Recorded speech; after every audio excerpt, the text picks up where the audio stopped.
नमस्कार दोस्तों, स्वागत है आपका आपके अपने यूट्यूब चैनल अमन प्रयास जीके जिसमें। तो जैसा कि फ्रेंड्स, आज है आपका 9 अक्टूबर और 9 अक्टूबर को आपका एसएससी एमटीएस का एग्ज़ाम था, जो कि आपका सेकंड शिफ्ट का भी एग्ज़ाम समाप्त हो गया है।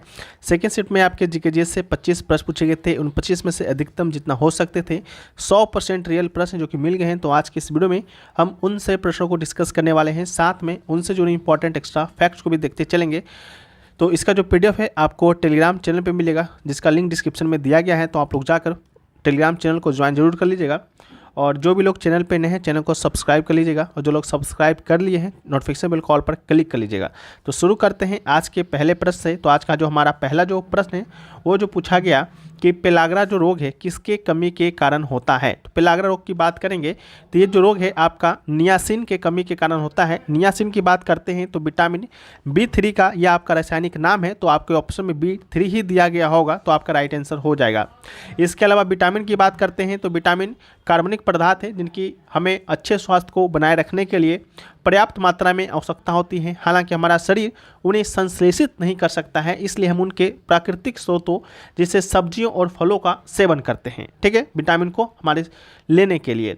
इसके अलावा विटामिन से कमी से होने वाले कुछ रोगों के बारे में देखें, साथ में हम लोग आवश्यक खनिजों से होने वाली कुछ रोगों के बारे में देखें, जहाँ से आपके एग्जाम में प्रश्न आते हैं। तो विटामिन ए की कमी से हम लोग के पास रतौंधी होगा। अगर आपके शरीर में विटामिन ए का कमी है तो रतौंधी नामक बीमारी होगा। और विटामिन ए को ही रेटिनॉल के नाम से भी हम लोग जानते हैं। विटामिन B1 की बात करते हैं तो विटामिन B1 जिसे हम लोग थायमिन के नाम से जानते हैं, और इससे हमें क्या होता है, तो इससे भी बेरी नामक रोग होता है, उसको भी याद रखिएगा। इसके अलावा विटामिन B12 की बात करते हैं, जिसे राइबोफ्लेविन के नाम से भी जानते हैं। तो आपका खराब त्वचा हो जाता है, विकास में रुकावट आ जाता है। विटामिन B12 की बात करते हैं तो साइनोकोबाल्मिन आपका इसका रासायनिक नाम है, खून की कमी हो जाती है। इसके अलावा विटामिन C की कमी की बात करते हैं, जो कि हम लोग रासायनिक नाम की बात करते हैं तो एस्कॉर्बिक एसिड है, और इसके कमी से आपका स्कर्वी नामक रोग है जो कि आपका होता है, तो इसको भी याद रखिएगा। इसके अलावा विटामिन D की कमी की बात से हमें सूखा रोग होता है, ठीक है, हड्डी कमज़ोर हो जाता है, बुढ़ापा में कहें तो ऑस्टियोपोरोसिस होता है, ठीक है। इसके अलावा कैल्सीफेरोल इसका रासायनिक नाम है। और विटामिन K की कमी से चोट के कारण अत्यधिक रक्तस्राव होता है, यानी खून का थक्का नहीं जम पाता है विटामिन K की कमी से। और विटामिन K के जो रासायनिक नाम है फाइलोक्विनोन है। इसके अलावा खनिज में देखें तो कैल्शियम की कमी से हड्डी भंगुर हो जाता है, अत्यधिक रक्तस्राव होता है। फास्फोरस की कमी से दांत खराब हो जाता है, हड्डी भी कमजोर हो जाता है। लोहा की कमी से खून की कमी हो जाता है, जिसे हम लोग एनीमिया के नाम जानते हैं। आयोडीन की कमी से घेंगा रोग हो जाता है, थायराइड ग्रंथि का बढ़ना होता है। तांबा की कमी से कम भूख या मंद विकास है जो कि आपका होता है। वीडियो में आगे बढ़ते हैं फ्रेंड्स, लेकिन इससे पहले जो भी लोग एसएससी जीडी 2025 की तैयारी है जो कि कर रहे हैं, उनके लिए एक आपका सुनहरा मौका है। जैसा कि आप लोग टेक्स्ट बुक के बारे में जानते होंगे, जो कि आपका पहले टेक्स्ट बुक जो है मॉक टेस्ट वगैरह और जो पीओआईपी में एक महारत हासिल किए हुए था, उसी टेक्स्ट बुक के द्वारा जो है आपका एसएससी जीडी 2025 के लिए जो है आपका एक बुक लॉन्च किया गया है, ठीक है। इस बुक में आपको 5000 प्लस अध्यायवार आपको टीसीएस पैटर्न पर आधारित पीओआईक्यूज मिलेंगे, जिसमें आपको चारों या पांचों सब्जेक्ट कहें तो इसमें आपका इंक्लूड रहेगा, चाहे आप मैथ का हो, रीजनिंग का हो, या जीके जीएस हो, या हिंदी हो, या अंग्रेजी हो, ठीक है। तो इस बुक का जो सबसे बड़ा जो खास बात है कि ये जो बुक है आपका, इस बुक में नवीनतम 2024 में जो आपका एग्ज़ाम कंडक्ट हुआ है उसका भी पीओआईक्यू है, जो कि इसमें आपका शामिल किया गया है। इस प्रकार आप यहाँ पर विषय सूची देख सकते हैं, इंडेक्स देख सकते हैं। साथ में आपको किस तरह से यहाँ पर एमसीक्यू या पीओआईक्यू जो भी मिलने वाले हैं वो भी आप लोग देख सकते हैं। इसके अलावा दोस्तों आपको बता दें कि ये बुक उन लोगों के लिए बहुत ही फ़ायदेमंद होने वाला है जो भी लोग एसएससी जीडी 2025 में जो है आपका मेरिट में अंतिम नाम लाना चाहते हैं, ठीक है। तो इस बुक का जो लिंक है आपको डिस्क्रिप्शन में दिया गया है, कमेंट सेक्शन में पिन किया हुआ है। याद रहे, जब भी आप बुक को परचेस करने जाएँ तो आपको एक कूपन कोड को यूज करना है। कूपन कोड है आपका APJBK, ठीक है, याद रखिएगा APJBK, ठीक है, ये आपका कूपन कोड है। इस कूपन कोड को अगर आप यूज करते हैं बुक को परचेस करते समय तो आपको 10% का एक्स्ट्रा ऑफ है जो कि दिया जाएगा, ठीक है। तो जो भी लोग बाय करना चाहते हैं, लिंक आपको डिस्क्रिप्शन में दिया गया है, कमेंट सेक्शन में पिन किया हुआ है, तो आप लोग जाकर एक बार चेकआउट जरूर कर लीजिएगा, जो भी लोग एसएससी जीडी कांस्टेबल 2025 का तैयारी में लगे हैं। नेक्स्ट जो क्वेश्चन पूछा गया कि किस मुगल सम्राट ने झरोखा दर्शन की प्रथा को बंद कर दिया था, ठीक है। बंद कर दिया था पूछा नहीं गया था, आपसे पूछा गया था किसने शुरू किया था। ठीक है, तो जो जरोखा जो प्रथा है उसको बंद किया था आपका औरंगजेब ने, लेकिन शुरू किया था आपका अकबर ने। ठीक है, तो इस प्रथा का शुरुआत आपका अकबर ने किया था, बंद किया था औरंगजेब। तो दोनों को याद रखना है। हालांकि आपसे शुरू किसने किया था यह पूछा गया था, तो अकबर इसका राइट आंसर होगा, और बंद आपका औरंगजेब किया था। औरंगजेब का पूरा नाम मुहीउद्दीन मोहम्मद था, और इसका जन्म है जो कि 3 नवंबर 1618 को होता है। छठा मुगल सम्राट था और लंबे समय तक इसने है जो कि शासन किया था। ठीक है, तो इसको याद रखना है। नेक्स्ट क्वेश्चन पूछा गया कि पंडित शिव कुमार शर्मा जो है किस वाद्य यंत्र से संबंधित है, तो इसका राइट आंसर आपका संतूर होगा। पंडित शिव कुमार शर्मा का जो जन्म है 13 जनवरी 1938 को जम्मू कश्मीर भारत में हुआ था। एक बार प्रश्न बना कि पंडित शिव कुमार शर्मा का संबंध भारत के किस राज्य से है, तो इसका राइट आंसर आपका जम्मू कश्मीर ही था, तो इसे याद रखना है। अगला जो क्वेश्चन पूछा गया कि भारत ने पहला अपना एक दिवसीय अंतर्राष्ट्रीय क्रिकेट मैच है जो कि किस देश के साथ खेला था या किस वर्ष खेला था, तो एक दिवसीय कहें तो ओडीआई की बात करेंगे, तो इसका राइट आंसर इंग्लैंड होगा। 1974 में पहली बार भारत ने खेला था, लेकिन जहां तक स्टूडेंट के द्वारा बताया गया है कि आपसे टेस्ट मैच का पूछा गया था। ठीक है, तो टेस्ट मैच का पूछा गया था, तो इसका भी राइट आंसर आपका इंग्लैंड ही होगा। 1932 में आपका भारत ने पहला अंतर्राष्ट्रीय क्रिकेट टेस्ट मैच खेला था लॉर्ड्स में। ठीक है, और टेस्ट क्रिकेट का दर्जा पाने वाली छठी टीम है जो कि भारत है जो कि बना था। ठीक है, तो इसको भी याद रखना है। और ओडीआई भी इंग्लैंड के साथ खेला और टेस्ट भी आपका इंग्लैंड के साथ ही खेला। ओडीआई की बात करेंगे तो 13 जुलाई 1974 को आपका लीड्स के हैंडिग्ले में इंग्लैंड के खिलाफ खेला। टीम का जो कप्तानी है अजीत वाडेकर ने किया था। भारत इंग्लैंड से 4 विकेट से हार गया था और माइकल डेनिस इंग्लैंड टीम के कप्तान था। ठीक है, तो इसको याद रखना है। 7 मई 1983 में कपिल देव की कप्तानी में भारत ने अपना पहला क्रिकेट विश्व कप जीता था, उसको भी याद रखना है। अगला जो है कि what is the amount of मोघरा योजना। ठीक है, आपसे मोघरा योजना जो है आपका उड़ीसा राज्य सरकार के द्वारा जो शुरू किया गया था उसका अमाउंट पूछा था कि इस योजना के तहत जो कि कितने लाख रुपए तक का जो आपको सहायता है वो मिलता है, तो इसका राइट आंसर आपका था अप टू रुपये 3 लाख। ठीक है, 3 लाख तक का सहायता है जो कि आपको दिया जाता है।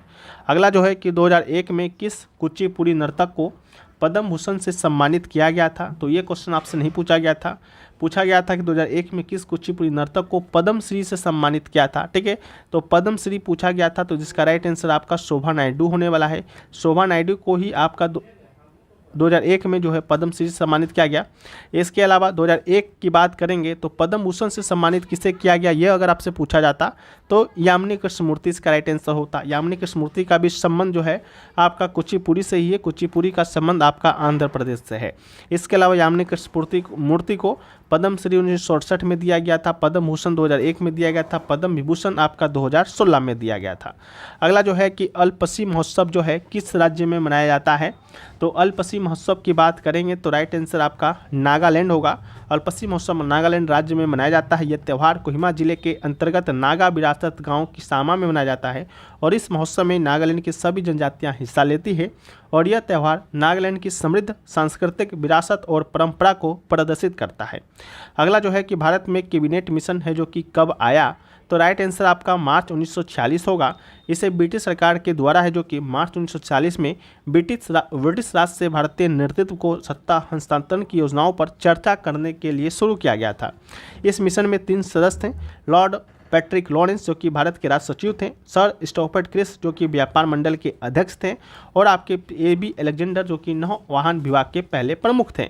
अगला जो क्वेश्चन है कि lesson life taught me unknowingly is and autobiography of which actor, तो इसका राइट आंसर आपका अनुपम खेर होगा। Lesson life taught me unknowingly पुस्तक जो है आपका आत्मकथा जो है अनुपम खेर के द्वारा लिखा गया है।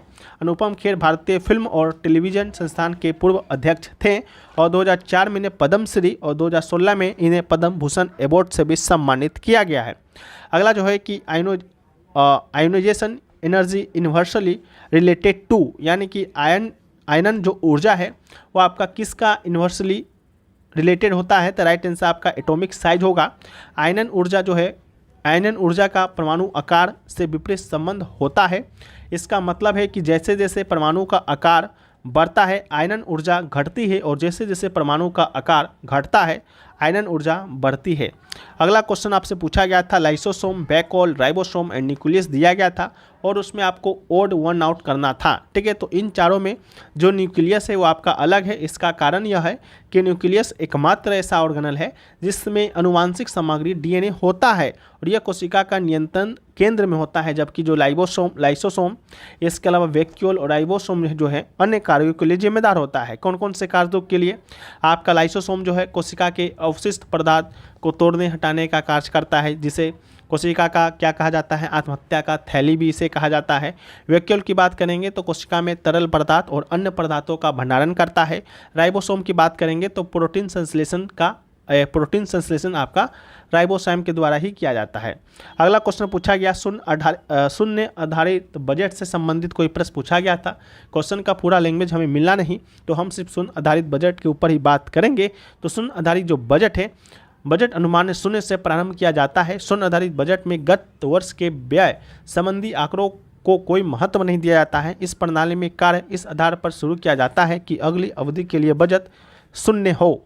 अगला जो है कि what is the real percentage of Christian in India? तो राइट आंसर आपका 2.3% इसका राइट आंसर होगा। सरकार की एक रिपोर्ट के मुताबिक की बात करते हैं या 2011 के जनगणना की रिपोर्ट के मुताबिक की बात करते हैं तो भारत में ईसाई की जो आबादी है 28 मिलियन है और कुल परसेंटेज की बात करेंगे तो 2.3% है। इसके अलावा भारत में सबसे ज़्यादा कौन सा धर्म है? तो इसका राइट आंसर आपका हिंदू धर्म होगा, 79.8% है। याद रखिएगा, इस्लाम धर्म का पालन करने वाले लोग 14.2% हैं, ईसाई धर्म का 2.3 है, सिख धर्म का पालन करने वाले लोग 1.7 है, बौद्ध धर्म के पालन करने वाले लोग 0.7% है और जैन धर्म का पालन करने वाले लोग 0.4% है। ठीक है, नेक्स्ट क्वेश्चन पूछा गया था लॉर्ड मैकाले से संबंधित आपके कथन पर विचार करना था। ये सत्य या असत्य कोई भी कथन आपको बताना था। हालांकि एग्जैक्ट जो आपका सेंटेंस जो दिया गया था वो तो मिला नहीं, उसके स्थान पर हम दूसरे सेंटेंस को लिखे हैं। तो पहला सेंटेंस है कि उन्होंने प्राच्य अध्ययन को बढ़ावा देने के लिए भारतीयों को शाब्दिक भाषा सिखाने की आवश्यकता पर जोर दिया। दूसरा कथन है कि मैकाले के मिनट का अनुसरण करते हुए 1835 का अंग्रेजी शिक्षा अधिनियम पेश किया गया था। तीसरा जो है कि उन्होंने भारत के लिए वुड डिस्पैच का आदेश जारी किया था। तो इनमें से आपका सही कथन बताना था, तो राइट आंसर आपका कथन नंबर 2 इसका राइट आंसर था। ठीक है, तो मैकाले जो है पास शिक्षा पे नहीं, अंग्रेजी भाषा सिखाने की आवश्यकता पर बल दिया था।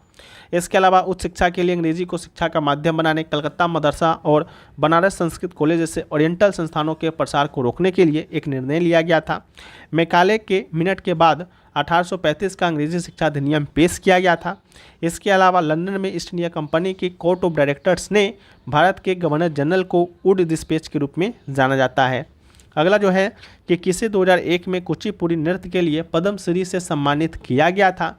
तो राइट आंसर आपका शोभा नायडू होने वाला है। शोभा नायडू को 2001 में कुचिपुड़ी नृत्य के लिए पद्मश्री से सम्मानित किया गया। अभी हाल ही में 2020 में शोभा नायडू जी का अक्टूबर 2020 में निधन हुआ है। इसके अलावा 2001 में भारत सरकार के द्वारा पद्मश्री से सम्मानित किया गया था। 1991 में उन्हें संगीत नाटक अकेडमी पुरस्कार से भी सम्मानित किया गया था। इसके अलावा उन्होंने 40 वर्षीय कुचिपुड़ी कला अकेडमी हैदराबाद के लिए प्रधानाचार्य के रूप में भी कार्य किया है और भारत और विदेश के 15,000 से अधिक छात्रों को प्रशिक्षित भी किया है। अगला जो है कि सरकार के भारतीय संसदीय रूप में सरकार का मुखिया कौन होता है? तो राइट आंसर आपका प्रधानमंत्री होगा। सरकार के भारतीय संसदीय रूप में सरकार के मुखिया प्रधानमंत्री लोगों के द्वारा नहीं सीधे चुना नहीं जाता है। उदाहरण के लिए बात करेंगे तो मनमोहन सिंह राज्यसभा से अप्रत्यक्ष रूप से निर्वाचित सदस्य थे, फिर भी वो आपके प्रधानमंत्री बने थे। लेकिन राष्ट्रपति प्रणाली जैसे संयुक्त राज्य अमेरिका में सरकार का प्रमुख जो होता है राष्ट्रपति और सीधे लोगों के द्वारा चुना जाता है। भारत में केवल राष्ट्रपति पर ही महाभियोग लगाया जा सकता है। सरकार के मुखिया प्रधानमंत्री को लोकसभा में अविश्वास प्रस्ताव पारित करके हटाया जा सकता है, ये बात भी है। अगला जो है कि निम्नलिखित में से कौन से विशेषता संयुक्त राज्य अमेरिका से लिया गया है? तो राइट आंसर होगा सुप्रीम कोर्ट के जजों को हटाने की प्रक्रिया का जो प्रावधान है संयुक्त राज्य अमेरिका के संविधान से लिया गया है। कौन कौन से प्रावधान किस किस देश से लिए गए हैं हमने कल के ही पीडीएफ में सारे प्रावधानों को लिख कर दिया है, तो आप लोग जाकर वहाँ से भी उसको पढ़ सकते हैं। इसके अलावा अमेरिका के संविधान से कौन कौन सी विशेषताएँ ली गई हैं? तो आपका राष्ट्रपति पर महाभियोग आपका लिया गया है। अध्यक्ष और उपाध्यक्ष का क्या कार्य होगा वो लिया गया है। सर्वोच्च न्यायालय और उच्च न्यायालय के न्यायाधीशों का निष्कासन या कहें तो हटाने की प्रक्रिया लिया गया है। मौलिक अधिकार लिया गया है। न्यायिक समीक्षा लिया गया है और न्यायपालिका की स्वतंत्रता लिया गया है। और संविधान की जो प्रस्तावना है वो भी आपका लिया गया है। और याद रहे कि संविधान का प्रस्तावना तो यूएसए के संविधान से, लेकिन प्रस्तावना का भाषा की बात करेंगे तो यह आपका ऑस्ट्रेलिया के संविधान से लिया गया है। ठीक है, तो इसको भी आप याद रखिएगा। अगला जो है कि मनरेगा योजना कब शुरू किया गया था। तो मनरेगा योजना की बात करेंगे तो राइट आंसर होगा 2 फरवरी 2006 को। अगर आपसे अधिनियम पूछा होगा तो इसका राइट आंसर 2005 होगा। ठीक है, जो मनरेगा योजना 2006 में शुरू किया गया था उसके लिए महात्मा गांधी राष्ट्रीय रोजगार गारंटी अधिनियम अगस्त 2005 में ही आ गया था। ठीक है, उस समय जब आया था तो मनरेगा का नाम नरेगा था और नरेगा से मनरेगा नाम किया गया था 2 अक्टूबर 2009 को। ठीक है, नरेगा में महात्मा गांधी जी का शॉर्ट फॉर्म जोड़ा गया था MG, उसके बाद से नरेगा को मनरेगा कहा जाता है। अगला जो है कि मुगल काल में सैनिकों के वेतन से संबंधित प्रश्न आया था। 2 आपके नाम मिले हैं, जैसा एक नायक था एक हवलदार था और आपको उसको मिलान करना था कितना रुपये उसको मिलता है। ठीक है, तो नायक की मासिक आय लगभग 48,000 थे, हवलदार की मासिक आय आपका 12,000 थे। बाकी 2 और ऑप्शन हमें मिला नहीं है। तो आप लोग जो भी एग्जाम देकर आ रहे हैं अगर आपको याद है तो कमेंट सेक्शन में आप हमें बताइएगा। ठीक है, इसके अलावा जो नेक्स्ट क्वेश्चन पूछा गया कि बॉक्सिंग बाउट कितने समय की होती है। ठीक है, तो पेशेवर मुकाबले की बात करेंगे तो अधिकतम 12 राउंड तक सीमित होता है, जहां प्रत्येक राउंड पुरुष के लिए 3 मिनट, महिलाओं के लिए 2 मिनट का होता है। और ज़्यादातर मुकाबले मुक्केबाजी के अनुभव के आधार पर 4 से 10 राउंड तक लड़े जाते हैं। ठीक है, तो ये सभी क्वेश्चन आपके आज के सेकेंड शिफ्ट में पूछे गए हैं। और वीडियो कैसा लगा कमेंट सेक्शन में बताइएगा। अच्छा लगा है तो वीडियो को लाइक कर दीजिएगा। चैनल पे नए होंगे चैनल को सब्सक्राइब कर दीजिएगा। मिलते हैं हम लोग नेक्स्ट वीडियो में। जब तक के लिए जय हिंद फ्रेंड्स, वंदे मातरम।